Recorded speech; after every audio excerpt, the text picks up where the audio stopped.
Hey guys, welcome back to the channel. Today we have some new review, and for this review, this is a Samsung Galaxy Note 5 and how does it hold up after 8 years in 2023? Let's find out. So this Galaxy was the flagship phone in 2015 and a predecessor to the Note 4. I've been using this phone for 3 weeks and this is my review and conclusion using this phone in 2023. Let's go! So let's go to its design. This generation was the redesign of the S and Note lineup that we're familiar with, a glass and aluminum sandwich. The predecessor Galaxy Note 4 has a plastic removable back, and this Note 5 has a premium glass back that is not removable. Removable, okay? Removable. So by that, the battery is not removable easily, and you need to open this phone to replace it. This phone still feels premium and sturdy today, just don't drop it because of the glass front and back. And on the front looks outdated because of the top and bottom bezel with a fingerprint home button. This phone offers 5 colors: black sapphire, gold platinum, silver titan, white pearl, and pink gold.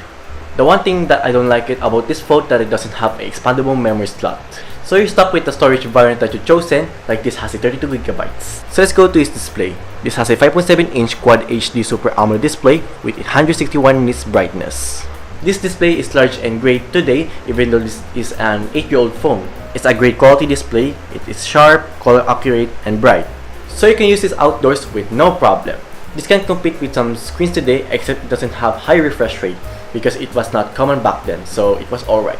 They call this a tablet because it was big back then, but not today because phones are getting bigger. So let's go to its performance. This runs with an Exynos 7420 and 4GB of RAM.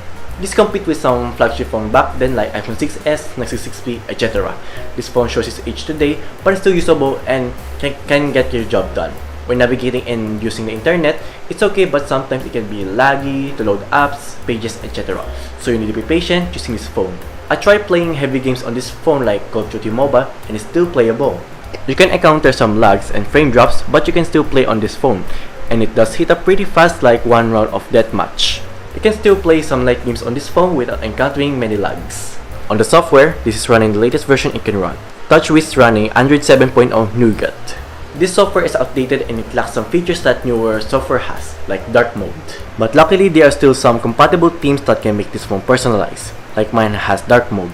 Also the security patch is outdated, so good luck with that. So let's go to its battery.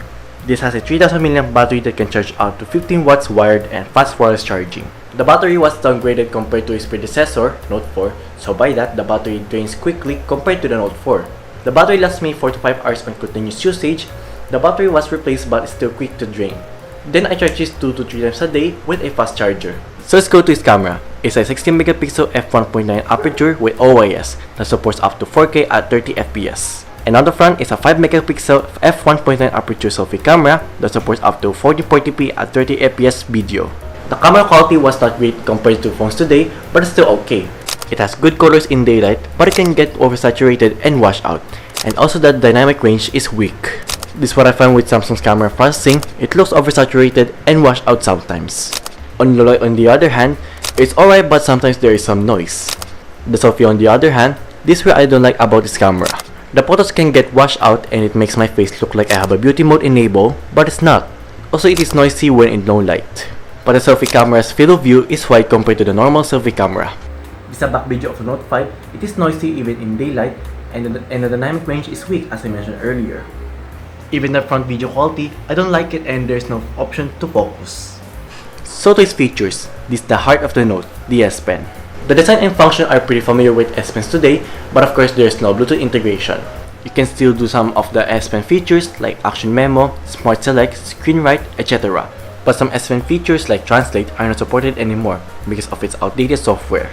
I find this S Pen uncomfortable to write with because of the button was placed where my thumb or index goes. So I keep pressing the button. Also don't insert the S Pen backwards because it can go inside and damage the internals. So this fixed by the next generation, the Note 7, by moving and getting the button smaller and having some blocker inside the hole. This has micro USB which is outdated, but it supports 15 watts fast charging. And it also has fast wireless charging. It has a heart rate sensor that I use sometimes, a notification light indicator on the top which is still useful, and it has a fingerprint scanner on the front. It is still responsible and fast. So conclusion, should you get a Samsung Galaxy Note 5 in 2023? For me is no. This phone is still usable and can get your job done, but the software and security patch is outdated, the performance is alright but not quick, and the battery is not great because it drains quickly. But you can still browse on internet, social media, can make calls and messages, play some light games, and use the S Pen for drawing or taking notes.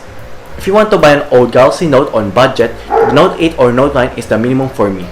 So this is my conclusion using the Samsung Galaxy Note 5. This phone is alright but it's outdated, mostly the software. If you have a Note 5, I would like to hear your thoughts or experience using this Note 5. I actually owned the Galaxy J7 2015, which was the mid-range phone at that time.